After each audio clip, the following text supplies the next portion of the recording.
of the challenge, believe it or not. We have only 5 days left to go. It's kind of crazy always how fast it goes by, but hopefully you've been enjoying so far and learning a lot about the Cholquij. And today we're going to learn about a new lesson, which is the energy of 12C. 12C is the name of today's energy. So, as always, let's start by setting intentions with the cacao, and then we're going to get to C.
Okay, awesome. So let's talk about it. The Nahual of Tzi is a beautiful one. The Nahual of Tzi is the dog. It's also the coyote.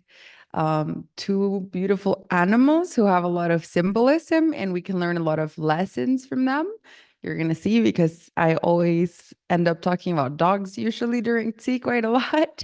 Um, and yeah, they're some of the most beautiful animals for me, and the lessons that they can teach us are truly profound, truly beautiful, truly amazing. But in addition to that, T is also the one energy that is represented by the justice. It is the judge of the world, as they call it. It is the one that creates justice, that creates fairness. Today is a day where, the energy of the day actually affects the day, as you know. And today is a day where justice is more easily created. It's an excellent day if you are in legal problems right now. That today would be an excellent day to work on that area, to work on everything that is kind of the legalities, or making things fair. Today is a day to be just, to be fair to ourselves, to be fair towards others, to create justice in life. And basically, in the Maya tradition, every time we invoke Tzi, it's really beautiful. For example, when you see so many different Akihab, like Mayan spiritual leaders, who do in the Mayan fire ceremonies, it doesn't happen every time, but oftentimes it does happen that when they invoke the energy of Tzi, when they're calling the energy of Tzi, everybody sets almost like an intention to send like a lot of healing and a lot of love to the leaders of the world so that they can do a better job than they're usually doing, And so basically, Tzi is like leadership, is justice, is authority, it's all of that.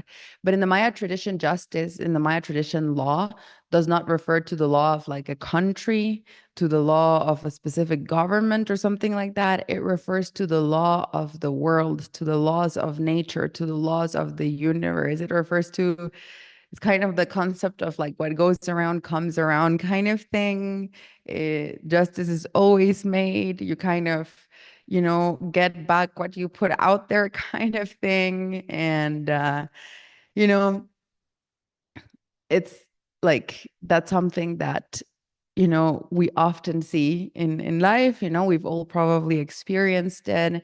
Um, I, you know, I was having a conversation with so many different teachers about T, and one of the things that not one actually, but many teachers have told me in the past. So it's like a prevailing strong thought that a lot of people have here is that you know, when the invasion happened and the Spanish came here, they came to impose like Catholic views, right? And people, and they were trying to convert people to Catholicism. And so people for the first time ever here in this land started learning about the concept of things such as like heaven and hell and those kinds of things. And I've heard so many teachers of the Maya tradition say that, for them, like they um never really believed in that concept. It was hard to believe in that concept as what the Mayans believed is also in a way in heaven and hell. Were telling me so many different teachers, they just don't call it heaven and hell, but they believe in a different kind of heaven and in a different kind of hell. And they said that heaven is already on this earth and hell is also already on this earth, in this life, in this moment, all around us already. And what so many teachers have told me, it doesn't exist. It's just in your mind, like whether you're in heaven or whether you're in hell right now is just in your mind. And the earth, so beautiful, so mighty, provides you with all of the tools that you need in order to be in heaven, in order to live a good life, in order to be mentally healthy, emotionally healthy, physically healthy, spiritually healthy, to have good relationships, to have a beautiful community around you, to have an exciting, positive life. Like the earth and life already provides you with everything that you need for your mind to be in that way. And I told you that story of my dad and his teacher and his nirvana and like all kinds of things like that. And so there are beautiful experiences in life, and there's like a beautiful way to work on yourself so that even through the ups and downs you can still be internally like okay with yourself. And then many people experience hell within themselves all the time already. And that's also something that already exists, but it already exists in this life. Is not in an, for the Mayans, it's not in an afterlife or something like that. It's already in this life, that, we live life in a way that is unhealthy. We make bad decisions. We do things that are not good for us. We don't work on things that we know we should be working on.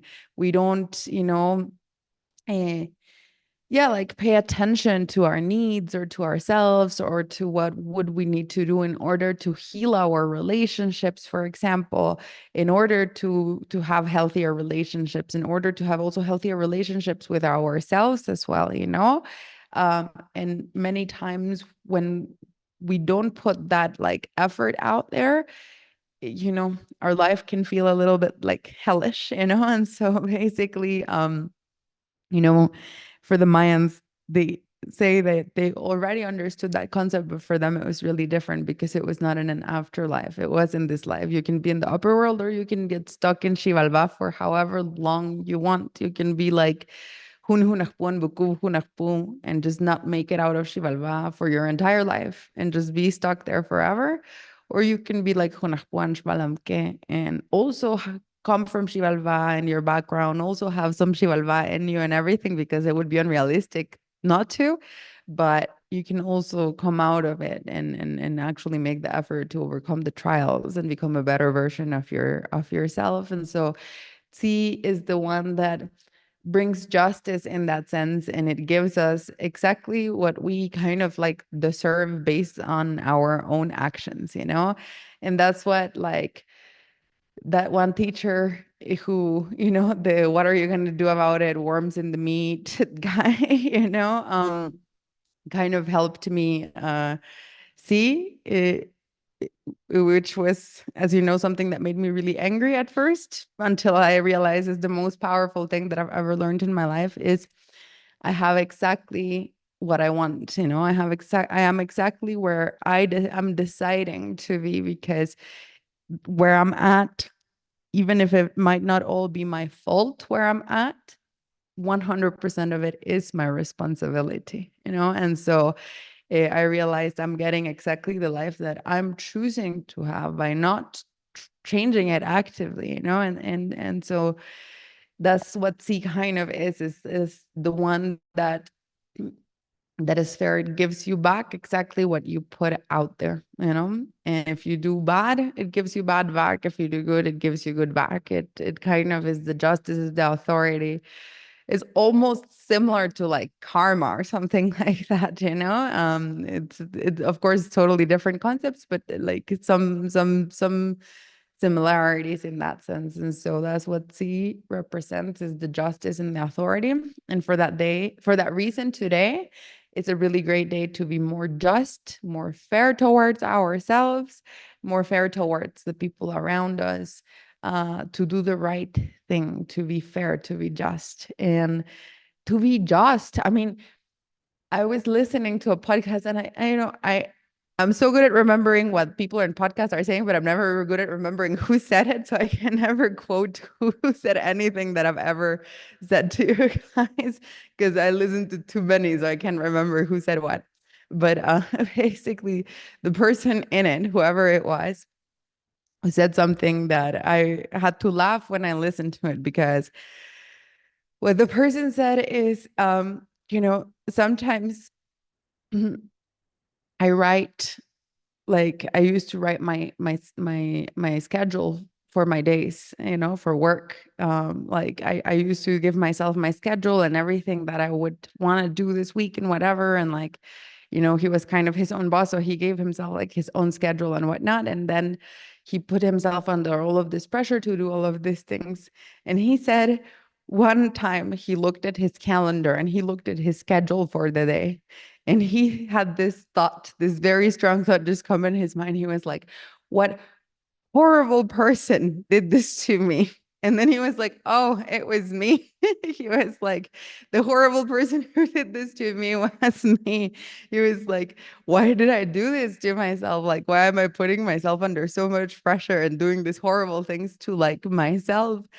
And he said in the moment that he had this epiphany and this thought that it was him who chose to have this horrible day where he was going to work like 14 hours straight, and he had already scheduled in a million meetings, so he could not get out of this day anymore. And he like, had made a million appointments, a million things. And he was like, I'm living like this every day. And then he wanted to complain, but then he was like, I can't really complain because like I did this, So he was saying, because like he was like, I would never do that to somebody else. Like if I had, to write a schedule for another person, I would never be so unreasonable. He said to write 16 hours straight of work with no breaks and no food and no anything, for that person, because that would be unreasonable. So he said, sometimes we treat ourselves so terribly and we don't give ourselves enough empathy, like the same amount of empathy as we would give like to other people, for example, and so uh, and I had to laugh because I when I heard that, because I was like, oh my goodness, this is exactly what I do to myself every single day. It's like, and I am the horrible person who's doing that to me because nobody else is doing that to me. I'm the one who's doing that to myself. And mm, in this modern day world, it looks like a lot of us are not being kind enough to ourselves. And I, was having a conversation with a beautiful person some months ago, and we were talking about, life and all kinds of very deep topics. Actually, I don't even know how we got so deep. We were just taking a walk, and we ended up like crying and talking about life and having like a really profound, beautiful moment and everything. And I was telling her, like, I work really hard all the time. I work really hard on myself. I work really hard on I work really hard on everything. And then she was telling me, it sounds like what you're missing is in your life is to be more gentle towards yourself. And I was like, you know what? She's right. I'm not gentle enough with myself. I'm always like, no, hustle, do, move, action, even though the Chulkij teaches us not to do that. But like it, it, we were talking about that, and I was realizing as we were talking that sure, I do that, but I was thinking it seems like A lot of people do that. Like everybody does that, you know? Everybody's like not gentle enough with like themselves. And the Cholquij teaches us that there has to be a balance between working on ourselves, working on our projects, working on our goals, and resting, having fun, enjoying life too, and also like working on our shivalva, but also resting a little bit once in a while too. You know, we don't have to clean the, as I said, like clean the entire house in one day. Like we can't, if it's that dirty, we just can't do it in one day. So, and we still have to go to work. We still have to keep up with our relationships. We still have so many things to do. So C is the one that teaches you to be more fair to yourself with the way in which you treat yourself on a daily basis, also to be more fair to yourself with the way in which you experience your emotions about yourselves, the mistakes that you made and everything. Same thing, right? Like it's sometimes it's easier to forgive another person for their mistakes than it is to forgive ourselves for our own mistakes. It's easier to forgive someone else for their wrongdoings than it is to forgive ourselves for our wrongdoings. If someone else does it, it's like, okay, it's okay. I understand everybody can make mistakes. I understand they were at a point in their life where why they made that mistake. But if it's us, we're not thinking like that. Sometimes we're like, no, me, no, I am not allowed to make mistakes ever, you know? So just being more fair, being more just towards ourselves, being more gentle, and the same, being more fair towards others, you know, like not treating others bad, not being too hard on others, like also being more empathetic towards others. Today would be the day uh, to, you know, do that. Today would be the day to be more fair, to be more just.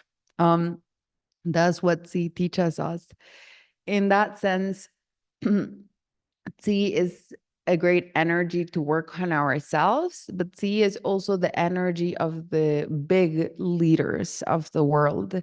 C people are like natural leaders. Everything that is C is like, and why? Because C loves justice. That's why. And they believe what they believe in so deeply, so passionately, so profoundly. They would give their lives to fight for what they believe in, which makes them excellent leaders. That's their weakness. But of course, as you know, everything that, no, I'm sorry, that's their strength. But of course, as you know, everything that's your strength is also your weakness in the Maya tradition. So, what's their weakness and their strength? Their strength is that they believe so passionately that they are capable truly of changing the world if they would want to change the world. Um, they're the ones who can actually create change in this planet, who can actually create movements, who can actually be leaders of like their community, as small or as big as they'd like to be. Um, what's their weakness is also that they believe too deeply in what they believe in. So sometimes C people can also lose a little bit of sight. C is the one that is constantly seeking truth and looking for the truth. And C is also the energy that brings the truth to light, by the way, which is also why today is a day of justice, because justice happens, you know, when the truth kind of like comes out to the light, you know? So C people are in like this life journey where they're obsessed with like the truth. What's the truths about life? They are also similar to Kat in one way, and is that they are asking themselves the deep existential questions, like what's the meaning of life, what's the point of everything, like all that, like the big questions that keep you sleepless at night, you know, those are the ones they like to ask themselves very often. And so they're constantly seeking the truth, but here's the tricky part about it. C needs to find balance, because sometimes their strength is, again, that once they believe in something, they are so profoundly into that belief, they're willing to change the world even for their beliefs. But once they believe in something, sometimes they can also believe so deeply in one truth that they forget that there's no absolute truth, that there's like more than one side to every story, you know, that the truth truly lies like in the center between all things, not in the extremes. And so Steve can sometimes become a little bit like extreme with their own views in life, their own way of thinking, their own way of seeing everything, etc. So C has to control that and work on that part. Take a few steps back, because if you're looking like at a painting and you just look at one single dot in the painting, that's all you're seeing. But sometimes you need to take 5, 10 steps back and look at oh, wait, there's an entire painting, actually. It all is part of that painting. It's not just that one dot of paint that I was looking at. That's the only part that is true to this painting, that is life and existence and everything. And it's true, there's like a little bit of truth in everything. There's a lot of profound wisdom in everywhere, in every single thing, in every life view, in every way of thinking, in every human being, in every tradition, in every nation, in every culture. There's truth in every look. The truth is just like sprinkled all over the place. You know what I mean? It's not hidden in one single corner of the earth in one single place. And so C has to take a look at that and also like respect that, there is truth to other people's truths, even though their truths are different than your truth, because sometimes, see, I'm not going to lie, you can be a little rude to other people because of that sometimes. That's the issue here, really. So the thing is, see, because, okay, so if you're a leader, if you're the authority, this also, if you're listen to this part too, because is also an authority. So if you're made to be a leader, if you're made to be an authority, you have the skill set to lead, which is what happens when C people are in their strength. But what happens to C people who are in their weakness, instead of being an authority, they can sometimes become authoritarian. And that's not what we want. We want to be an authority, not authoritarian, so they can become a little too bossy.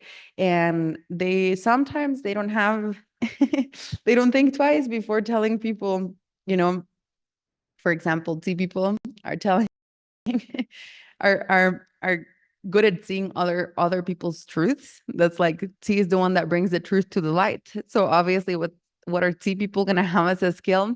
It's really easy for them to see beyond the masks, let's say, that people wear, and to see the truth behind the mask, so to speak. And so, but the thing with that is that because of that, see, people sometimes can see the truth in another person, but just the fact that you can see the truth in another person does not mean that you have to tell them about it. By the way, see, so that's where the issue lies. Sometimes C can get a little too involved, so they can have problems in their relationships, whether it is romantic relationships, friendships, family, even work relationships, because at work they'll easily take over and say, no, if we have a group task that we have to do, they're going to be the ones who are like, this is how we have to do it. This is the best way to do it. And somebody's like, how about we do it another way? And they're like, no, that's dumb. This is the best way to do it. Or sometimes with their family, with their friends, with the people they love, they're like, I know what's best for you. And I really want what's best for you. So I'm going to be really pushy about what I think you should be doing, so they can have this like pushiness, right? And what C has to learn is that it's true that you're right, but it's also true that sometimes you are wrong, and that's true for you, and that's true for me, and that's true for literally everybody in the world. Sometimes I'm right, and sometimes I'm wrong, and that's true for all of us, so C has to kind of learn that lesson, and they have to learn that with their own way of viewing life, their own way of thinking, that they cannot be imposing that way of viewing life, or imposing their way of doing things, or imposing their way of thinking in others, because that's not good. And in that same way, a good lesson that C teaches us is that we have to learn, kind of similar to the example I gave you with like the worms and the meat, we have to learn that if there's a path to life and we're all walking in, we're not all exactly in the same place in that path of life, right? We're in different places of the path. Some are like far behind us. Some are way more advanced than us. Like they already walked much longer than us. And that is also true for you, true for me, and true for also literally everybody in the world. In that path, there's people who are behind you, but there's also people who are in front of you. And so C has to learn to not like go to the ones who are behind them and be like, hey, walk faster, walk faster and catch up with me, because sometimes that just doesn't work. Everybody's doing it like at their own pace, so to speak, and better focus on your own walk. So that's just one thing they have to learn. But apart from that, if they're able to learn that, um, they are amazing leaders. If they learn how to not become too trapped in their own views, but like to have a little more perspective, but still believe in what they believe in, but with perspective and in a balanced way. And if they learn how to be authorities, but not authoritarians, so how to be leaders, then they can change the world. I mean, there's nothing that C cannot achieve. A funny, weird, I'm not gonna lie, example of this is some months ago, I was really bored. I don't know what happened. I was just like having an afternoon. I was just really bored. And I was like not doing anything. And all of a sudden I was like, um, oh, I wonder this famous person's Mayan sign, what it might be. So I just went to Google and started Googling a famous person, checking their Mayan signs. And then I got into a rabbit hole and I spent all afternoon looking at every famous person, every politician, every historical figure, every athlete, everyone in the world who's kind of well known or famous. I was just looking at their Mayan energy in my Mayan calculator. And every time I was like, oh, that makes so much sense. Every time I was looking at it. And all of a sudden, I start looking at a lot of people who had a massive impact in the world. And I'm realizing, oh my goodness, they're all Tsi. So I start to find some beautiful things. For example, Mahatma Gandhi was Tsi. Nelson Mandela was Tsi. Bob Marley was Tsi. So a lot of cool people. But then I'm like, wait a second. Then I'm like, Hitler was Tsi. I was like, Putin is Tsi. I was like, oh my goodness. So, and then I was like, what an intense contrast, like Mahatma Gandhi and Hitler, you know? And so, but then I was like, but weirdly, that makes a lot of sense because it's exactly what I was just telling you right now, is the being too trapped in your own truth and being authoritarian versus, believing in something so profoundly and being a good leader that people love you so much that they just follow you because you're such a good leader. And I was like, so Hitler, Putin, great examples of like the negative side of T, and then Bob Marley, Nelson Mandela, Gandhi, amazing examples of like the positive side of T. Obviously, that don't worry. What's Trump? I don't know. That I'm curious. Somebody Google it. Somebody put his birthday in the Mayan calculator. Anyways, so basically, if he's T, I would be shocked. So, anyways, basically, um, you know, um, not to be scared if you're T, like, oh my God, Hitler's the same energy as me. Don't worry. We all have great people who are the same energy as us, and we all have horrible people who are the same energy as us. Like you can also find people who've done bad things who are Can or Keme or Canil or Toch, and you can also find Can, Keme, Canil, and Toch people who have done amazing things, So it's nothing to worry about, but it's still a good example of like the strengths and weaknesses come to the extreme, through those famous like historical figures, for example. And so basically, um, that's what he teaches us, right? Like not to go to the extremes, but to fight for what we believe in. And if you look at like the positive Tsi people, there are such great examples of that skill set that Tsi people have. They were people like, Bob Marley, like Gandhi, like Mandela. I mean, people who were willing to give their life in order to fight for justice, in order to fight for what they thought was right, in order to fight for their communities, for their countries, for this, for society, etc. And and and that's what Tsi people can achieve, and those great beautiful historical figures are actually a great example of it, because through them we can see in their history exactly what I'm explaining, that they're leaders, but not because they're forcing anybody to follow them. They're leaders, but because they believe with so much passion in what they believe in, that people just naturally followed Gandhi and you know, Bob Marley with his art, he kind of changed the world too, you know what I mean? Like he was spreading these messages and he really moved the masses through those messages as well, right? Of like love and peace and everything. And so basically that's what C kind of teaches us, right? To believe passionately in things, to create an impact. So to be fair and to be just towards ourselves, towards others, but also that when we see injustice happening, that we have to stand up for against that injustice, you know, that we can't just sit there with our arms crossed and our legs crossed and just say, well, our favorite sentence as human beings, somebody should do something about that, you know, but who's that somebody, right? Um, very few people are doing something about it.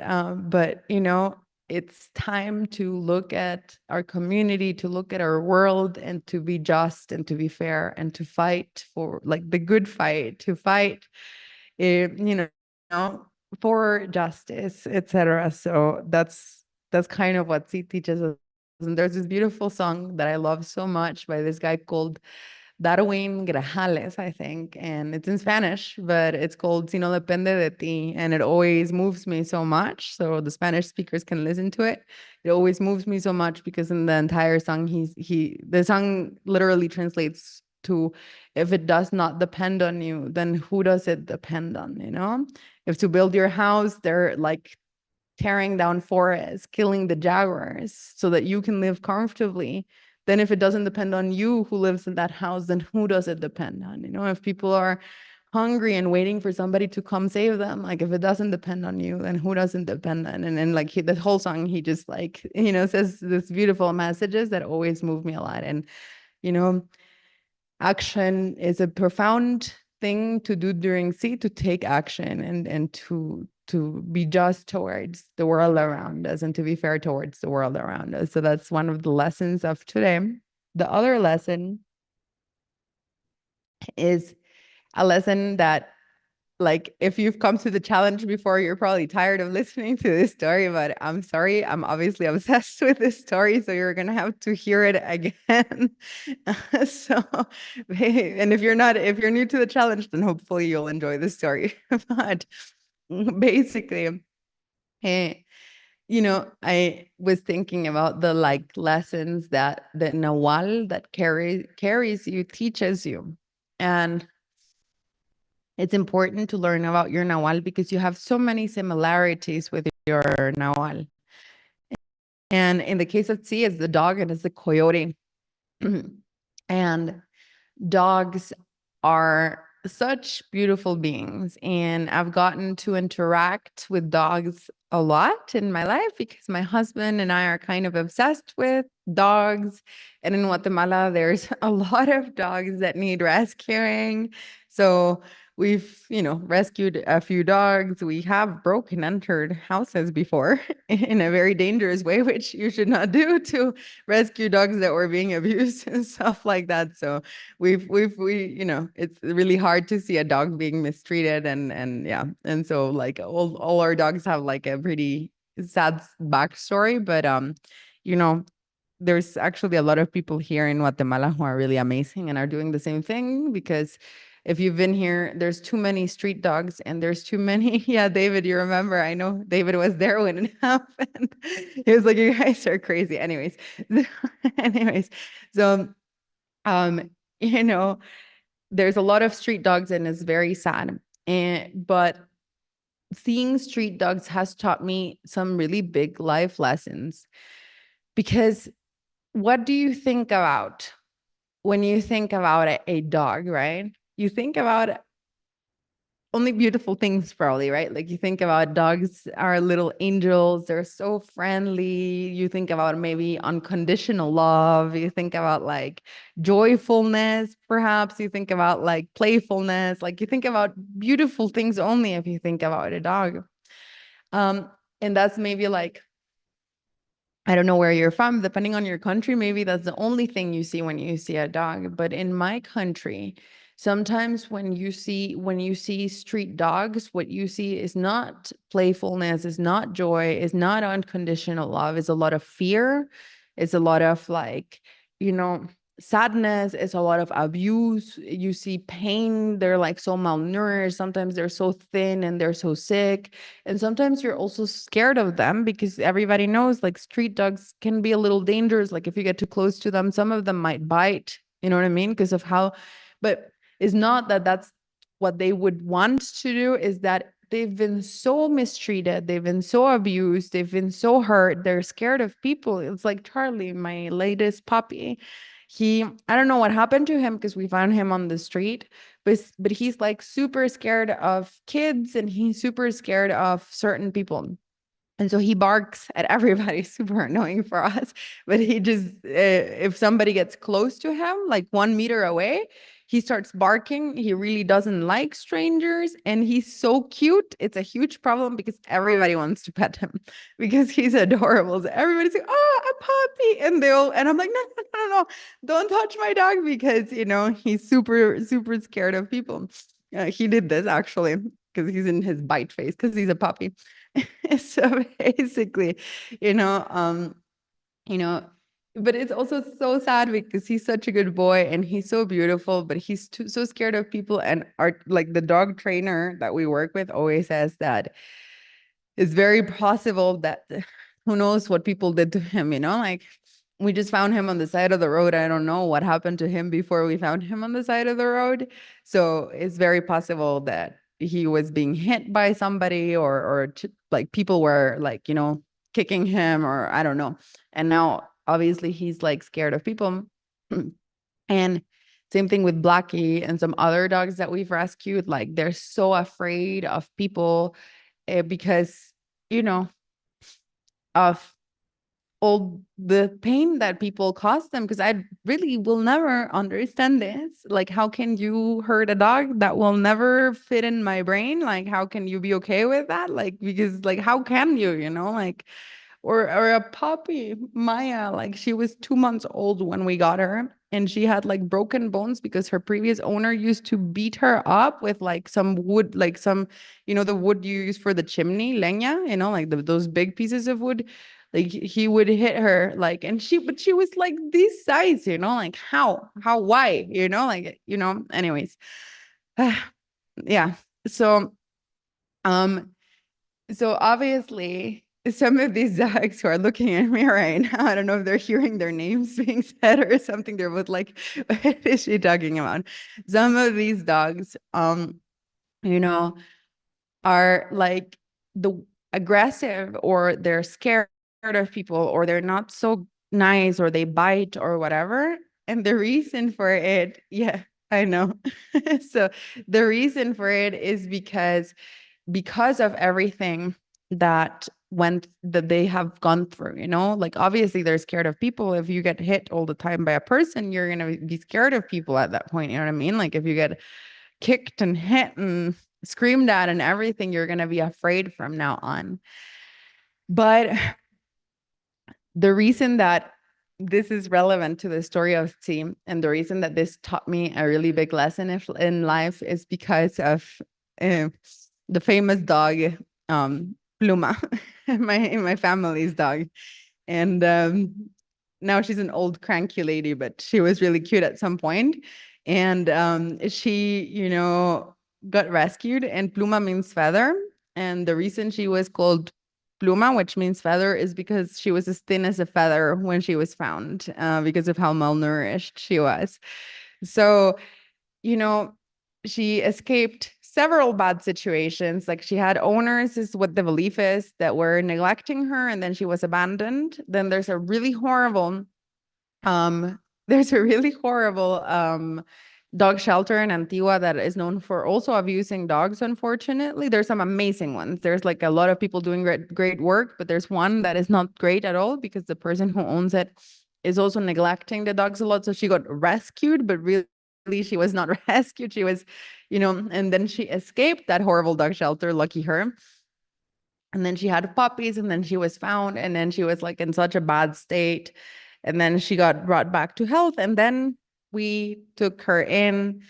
And then we were all very scared of her and almost regretful of our decision, because I remember the first few days, she's big, No, she's not big. She's kind of medium sized, but she could hurt you if she wanted to. That's the point. And I remember the first few days how, like the first few weeks, how she was almost aggressive towards us a few times. One time, my sister was in the garden of the house, and she was cleaning the garden, and there was like a random stick in the garden, and my sister just wanted to clean the stick, and she picked up the stick, and she just made this movement of like lifting up the stick, and Pluma was there, and Pluma freaked out so hard. We were like, oh my goodness, she's gonna bite my sister right now. Obviously, she thought my sister's gonna hit her with the stick right now, you know what I mean? Or one time I was just like playing with a lighter, I remember, and all of a sudden I lit the lighter, and she got so freaked out. I thought she was gonna bite me, you know, like I thought she was gonna hurt me. And there could be no men at the house. She was so scared of men. Anytime a friend of the family came to visit and it was a man, she would try to bite.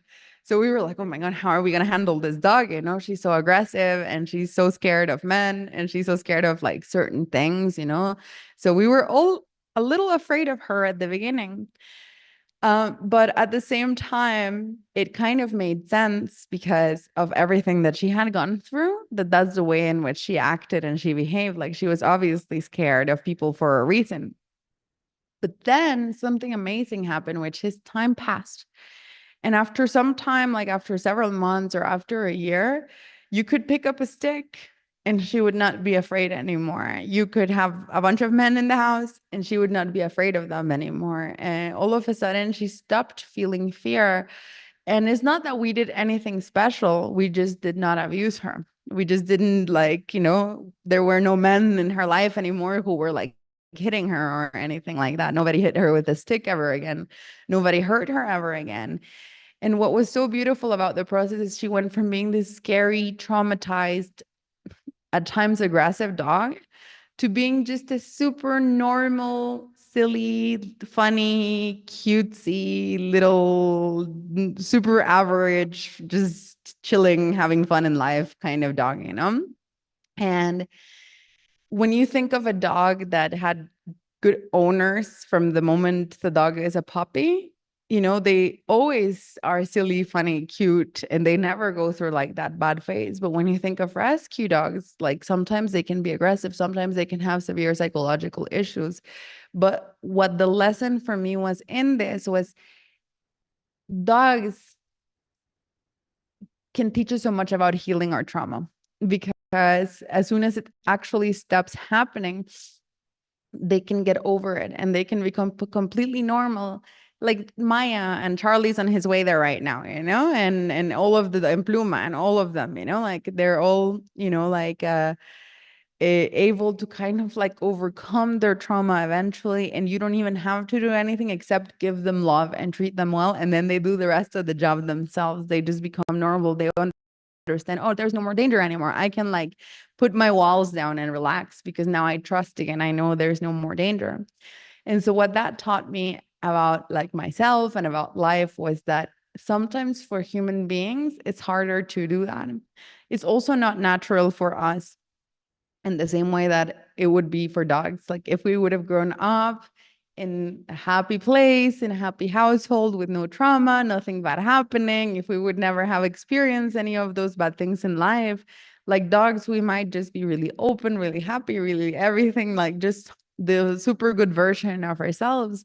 But unfortunately, I mean, if somebody here had an amazing life like that, then raise your hand. And I'm so happy for you. But yes, unfortunately, for the majority of us, it was not like that, you know?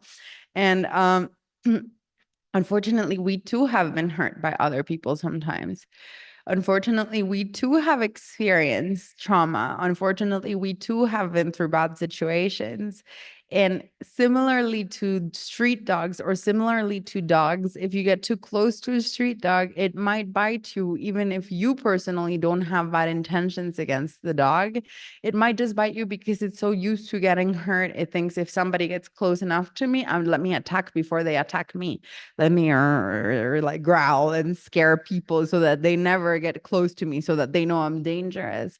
And you know, this used to happen to me, and it's very sad, but it's true, you know, like so many of us do that, you know, like I couldn't because of the trauma that I went through and everything, and I'm not gonna get into like all the sob stories right now, but like sometimes it was hard for me to have people get too close to me in my life and new relationships. And sometimes I would hurt them first because in case they hurt me, let me hurt them first so that they go away before they have a chance to hurt me. Or it would be really, I would be very suspicious always if things were going too good in life. I was like, oh, are people nice? Everything's too good. I was like, this is like, when's the other shoe gonna fall, like when's the bad thing gonna happen, because this is not normal. And so sometimes I would sabotage good situations and stuff like that because of the fear of like, I'm used to bad things happening. So like, when's the bad thing gonna happen? Let me just get it over with. I'll make the bad thing happen right now because I can't deal with the suspense, of when the bad thing is going to happen. Or, just, yeah, like getting really triggered by things that maybe nothing bad was actually happening, but I was getting really triggered because it would trigger like a memory of like traumatic situations or events. And then I would like try to push away people, like romantic relationships or stuff like that, like people from my life, because I was scared of like getting hurt again in that sense. You know what I mean? Yeah, you're probably right. PTSD.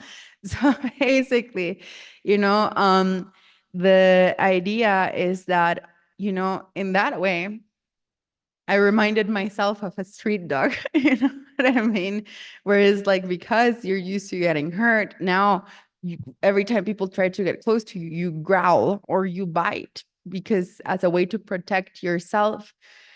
But then I learned something that was really beautiful, from Pluma. And it was that actually, you know what? Like, if I'm like, okay, and if I found good people in my life, and if I've changed, and if I've healed, and if I've worked on myself, and if I've found good relationships, there's no reason to be afraid anymore. Like, yes, every time I see a stick, I might be like, oh, a stick, maybe somebody's going to hit me now. Not literally, because I'm just giving the dog example, but what I mean, like, but in the future, like my hope was like, maybe I can be like Pluma and I can see the same stick and think, no, I know I can trust this person. They would never hurt me. So it's okay. I can see the stick and not be triggered by the stick. And so in that sense, dogs teach something so beautiful, which is dogs to me teach us the lessons of vulnerability. And here's the thing about vulnerability is dogs in a way act so like the happy good version of a dog acts in a way almost like vulnerable because dogs are so open. Like they find a stranger and they're ready to go and jump on the stranger and get hugs and kisses and like and play and playfulness and everything. And they're not like, a stranger. I wonder if the stranger will give me hugs and kisses or it will hit. No, they're like just being open and going there and ready to have fun and expecting the best from life and showing up in that way. And then comes the famous story of what happened with Pluma. She also became like that. She also started to love strangers. She also became super fun. She also became super like chill, like a normal dog, almost as if she had grown up happy. But then one day, my niece and my niece, because she's amazing, all dogs love her. It's like this weird thing where dogs are like just deeply, profoundly in love with her. I think they can feel her vibe or something, and she's very sweet. So dogs can just like feel it because dogs always go crazy for her. And Pluma, of course, was absolutely deeply in love with my niece. And so one day, my niece and I were taking a walk, and we were just walking Pluma around. And all of a sudden, from like some bushes or from under a car, I don't remember, like this massive, super scary, aggressive dog jumps out and he's running and he's gonna attack. Like you can see it in his face and he's running straight for my niece. And I was like, okay, I'm ready to die. I'm about to sacrifice myself. I'm just going to jump between her and the dog. Because she was like 10 years old at the time. She was like, very, very little. So I was like, okay, I have to protect her. And and I was like, oh my God, this dog is going to kill us. Like you could see it was huge, it was scary, etc. And then Pluma, who's like medium size, very silly looking, not very scary at all of a sudden makes this face. My niece and I always talk, we'll never forget because it was so wild. She makes this psycho face. She's just like raw. She looks like a lion. She transformed into the wildest animal that you've ever seen. She goes in front of the dog and she makes this sound in this face, and she looks like the wildest, craziest, most psycho animal you've ever seen. And the other dog, even though the other dog is so much bigger than her, just looks at her and gets so scared he just turns around and starts running away as quickly as possible. And we were like, Pluma, oh my goodness. We were like, we were also a little scared. We were like, oh my God, Pluma could kill us if she wanted to. She could murder because of how wild she became. It's so impressive. But this also taught me a lesson, which was, okay, she went from being traumatized to always being scared of people, to always growling, to always acting scary, to always acting aggressive, to healing herself and never acting aggressive, always being vulnerable, being open to people from now on forever, like being like a normal dog would be. But she taught me, but if something bad does happen, she can actually defend herself. You know, being vulnerable doesn't mean that you can't defend yourself. You can still defend yourself. If the bad thing is actually happening, you can still set boundaries. You can still leave that relationship or step away from that situation or whatever, like, you know. So it was a really profound and beautiful lesson for me, like this whole like long story that took many years, you know, of like seeing like her progress and everything, and then seeing similar things in all of the other dogs that we rescued. And then, you know, we in life, I think is so important to understand and to learn that we are not actually in control. And that's what like being vulnerable is like. It's like we try to trick ourselves into thinking that it's optional, like we can choose to be vulnerable or not, but really we can't choose it. We are all vulnerable, actually, like whether we accept it or admit it or not, we are vulnerable nonetheless. What do I mean by that? There's nothing we can do to control life. And I think in this modern world, so many people are trying so hard to control life, but you just can't control life. Life is like, you know, sees the energy of justice and fairness, but honestly, life is not always so fair, you know, and the sooner we accept that, the better, probably, you know. Sometimes life is super fair and sometimes life is super great, but sometimes life is unfair, and that's just the way of life. It's just the way it is. There's not much we can do about it. Sometimes life is amazing, and in life, in the future, for all of us, there's one thing that is undoubtedly true for all of us, which is good things are going to happen and bad things are going to happen. And I cannot tell you the specifics of what those good or bad things are going to be, but certainly 100% that's true for you, and that's true for me, and that's true for every single one of us. In the future, there's many good things that are going to happen. We're going to have amazing days. We're going to have amazing opportunities, amazing experiences. Good things happen to us. Good luck will happen. All kinds of good things will happen. But also bad things are going to happen. And there's nothing that we can do to stop that from happening. Like, you cannot control life. You cannot control other people. I don't know, maybe you're going to have a friend who betrays your trust, or maybe you're going to have like your partner is going to do something that, you know, betrays your relationship, and that hurts you, you know, or maybe you're going to have a big conflict with somebody, or maybe, you know, like, I don't know, maybe those kinds of things are going to happen.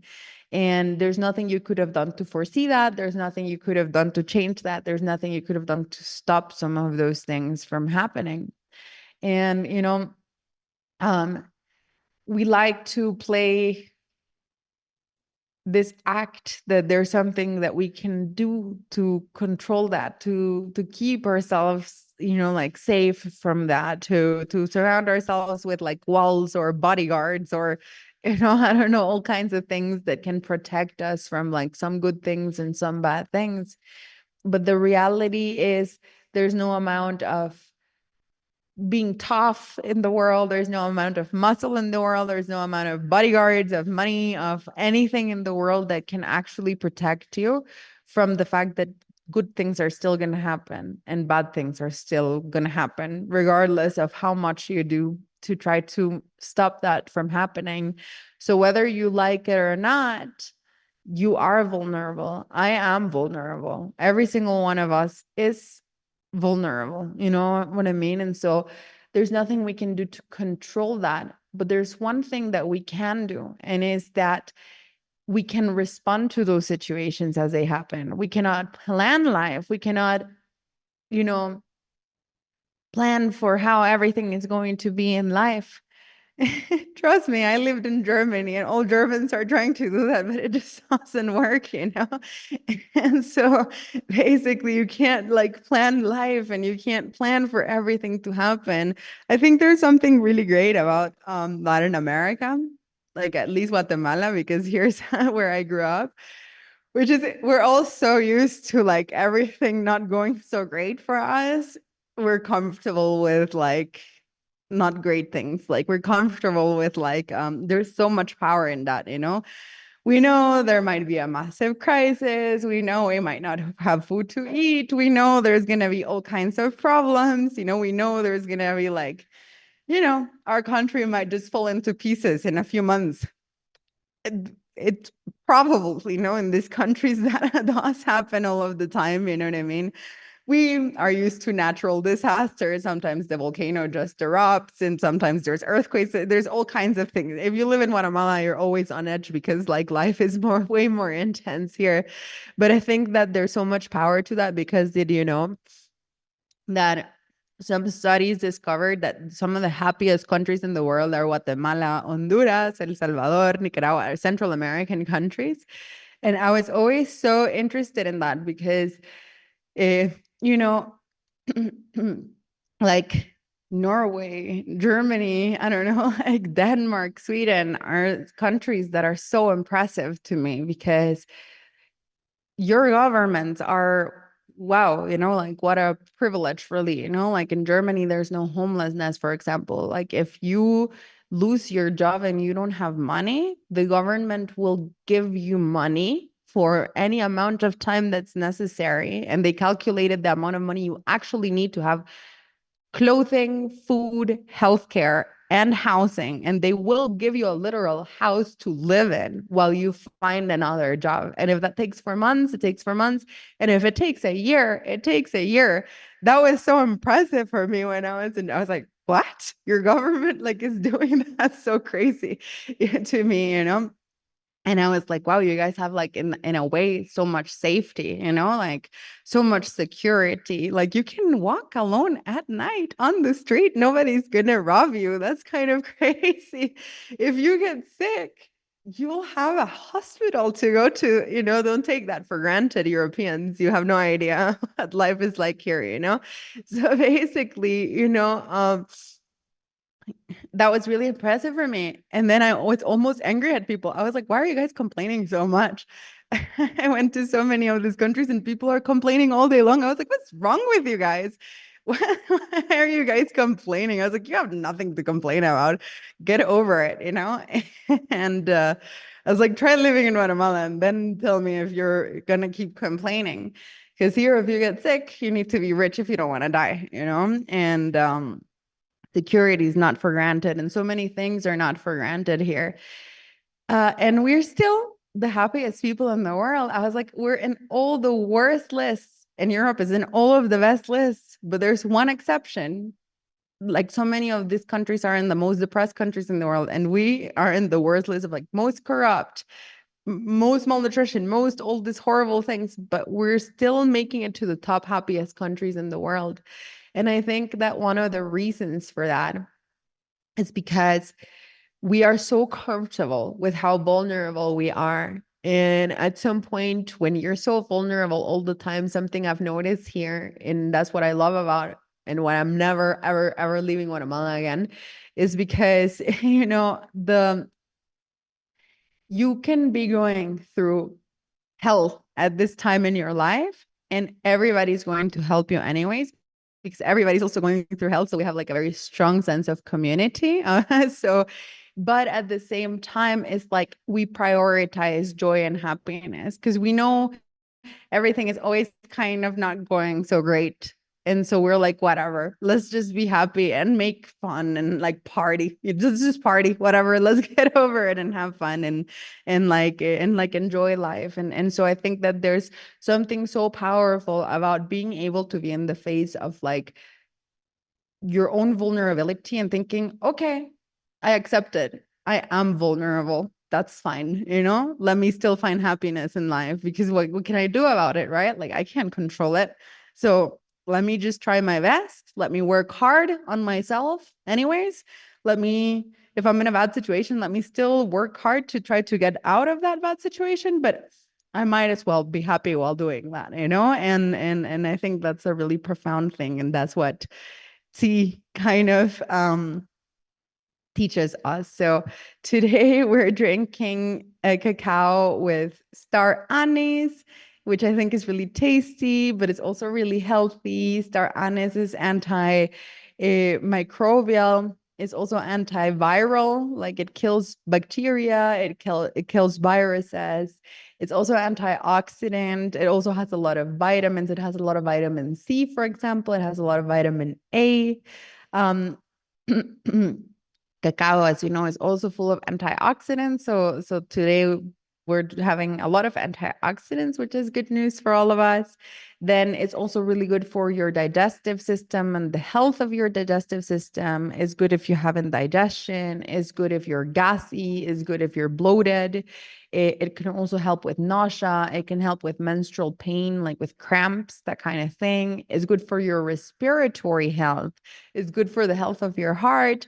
It's good for regulating blood sugar. It's antifungal. It's honestly a really great spice. It has a lot of medicinal benefits. So that's the mix or the recipe of today. Have an awesome rest of your day. Go cuddle your dogs if you have dogs. And today, honor the great, profound life lessons that they teach us. And I'll see you guys tomorrow and enjoy tea. Go be just, go create justice, go fight for what you believe in. And I'll see you guys tomorrow. Have a nice rest of your day. Bye bye. Recording.